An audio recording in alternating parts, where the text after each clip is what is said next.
دوستو، عطا اللہ خان عیسیٰ خیلوی ایک ایسا نام جو سنتے ہی دل کے کسی نہ کسی زخم پر دستک ہو جاتی ہے۔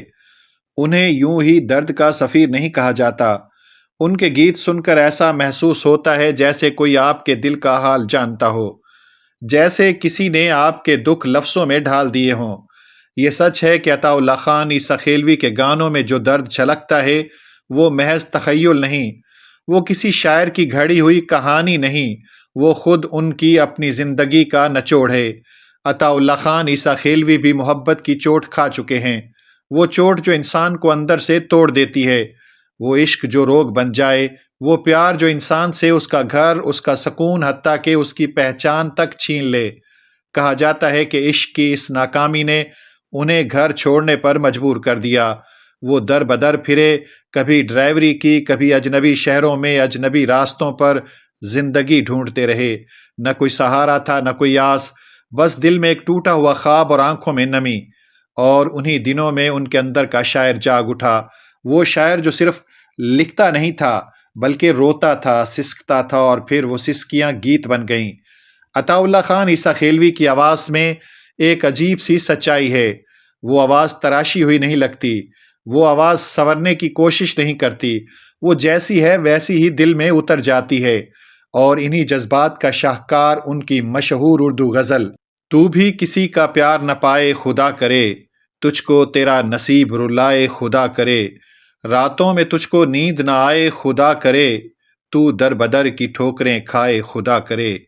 یہ محض بد دعا نہیں، یہ ایک ٹوٹے ہوئے دل کی فریاد ہے۔ یہ وہ الفاظ ہیں جو اس شخص کے منہ سے نکلتے ہیں جس نے سب کچھ سچ میں دے کر بھی کچھ حاصل نہ کیا ہو۔ یہ غزل سنتے ہوئے یوں محسوس ہوتا ہے جیسے شاعر اپنے محبوب کو بد دعا نہیں دے رہا بلکہ اپنے ہی دکھ کا بوجھ ہلکا کر رہا ہو۔ اور پھر غزل میں ایک موڑ آتا ہے، کاش ایسا ہو کہ اب کے بے وفائی میں کروں، تو پھرے کریا بکریا کو بکو میرے لیے۔ یہاں شاعر انتقام کی بات نہیں کرتا، یہاں وہ بے بسی کی بات کرتا ہے۔ وہ کہتا ہے کہ اگر بے وفائی ہی کرنی ہے تو ایسی کرو کہ دنیا دیکھے کہ میں نے کیا کھویا اور تم نے کیا پایا۔ اور پھر یہ مصرے، اور میں تو لامحدود ہو جاؤں سمندر کی طرح، اور میں تو لامحدود ہو جاؤں سمندر کی طرح، تو بہے دریا بدریا جو بجو میرے لیے۔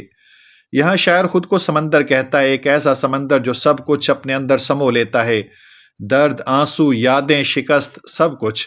جب عطا اللہ خان عیسیٰ خیلوی یہ غزل گاتے ہیں تو محسوس ہوتا ہے کہ وہ صرف گا نہیں رہے، وہ اپنی پوری زندگی سنا رہے ہیں۔ شاید اسی لیے غزل 7 ملین سے زائد لوگوں کے دلوں تک پہنچی، کیونکہ دنیا میں دکھ بانٹنے والے کم ہوتے ہیں اور سمجھنے والے اس سے بھی کم۔ عطا اللہ خان عیسیٰ خیلوی ان لوگوں کے گلوکار ہیں جنہیں دنیا نے توڑ دیا لیکن جنہوں نے ہار نہیں مانی۔ ان کے گیت سن کر کوئی مزدور روتا ہے، کوئی ناکام عاشق سسکتا ہے، کوئی اکیلا مسافر خود کو کم تنہا محسوس کرتا ہے۔ یہی عطا اللہ خان عیسیٰ خیلوی کی اصل کامیابی ہے، نہ بڑے ایوارڈ، نہ چمکتی محفلیں، بلکہ کروڑوں دلوں کی خاموش دعائیں۔ آج بھی اگر کوئی شخص ٹوٹا ہوا ہو، اگر کسی نے محبت میں سب کچھ ہار دیا ہو، تو عطا اللہ خان عیسیٰ خیلوی کی آواز اس کے لیے مرہم بن جاتی ہے۔ اور شاید اسی لیے عطا اللہ خان عیسیٰ خیلوی صرف ایک گلوکار نہیں بلکہ درد کا سفیر ہیں۔ ناظرین، آخر میں چھوٹی سی گزارش، اگر آپ نے ابھی تک ہمارے چینل کو سبسکرائب نہیں کیا تو محبت کے ساتھ سبسکرائب کر دیں۔ شکریہ، اللہ حافظ۔